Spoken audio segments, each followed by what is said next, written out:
Summer evening, crowded concert hall. Uprising comedian starts his stand-up. His dry humor make everyone laughing from the beginning. The story continues. Second joke, same result, viewers fully engaged. The third and fourth joke, it seems that the audience starting to wander off. Interest slowly fading, flows into boredom. We need time to overcome the unexpected, to make adjustment to our world picture. Then try to predict the bare minimum according to this new picture, and prepare ourselves for a new opportunity of being shocked by unexpected. Comedian don't bother to give us that time. He needs the rhythm that charms audience, but there is nothing about charming. Just viewers rumbling and boredom. We are not kids. It takes much more time to make adjustment to adult worldview and prepare ourselves for unexpected. In childhood, the world picture structured from many isolated fragments. You may change one fragment without changing the others. Adult's picture is holistic and clumsy. That is why a grown man, unlike the kid, can foresee consequences of his actions. Let's get back to the stand-up. You know that people feel bored when everything is expected or fully unexpected.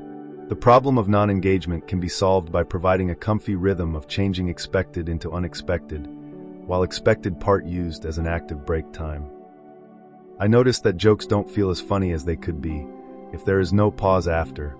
Instead, the storytelling continues with a steady voice. The drier the humor, the more complicated and holistic worldview it requires from the audience. Meanwhile, complicated and holistic worldview provides slower humor reaction. The driest sense of humor characterize individuals with a habit to restructure their worldview. That means they could navigate quickly and freely in it. To engage the audience, find the right alternation pace between expected and unexpected. For a child, it's hard to understand why a car can't move if it doesn't have the smallest wire in its engine. There are also many adults who thinks that 98 and 100% are the same. That 98% job done is the same as a 100, but 98% jump over the bottomless pit is not the same. In our worldview, trifles are something we can't understand. The newbie driver ignoring engine's knocks as something unimportant.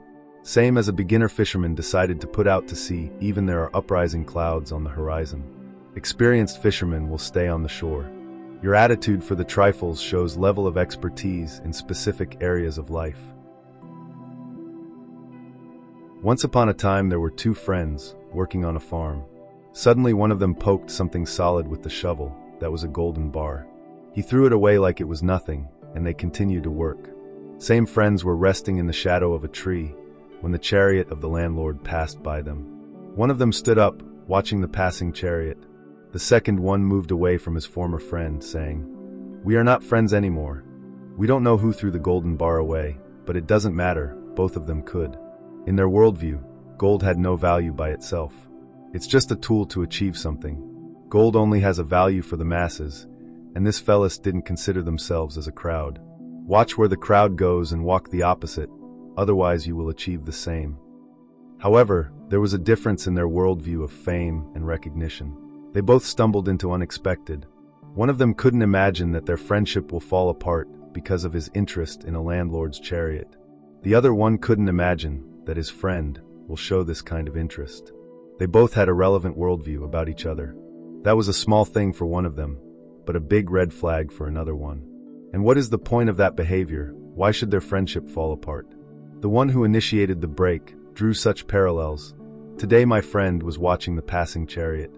Tomorrow he will think about his fame. The next day he will start to compare out achievements.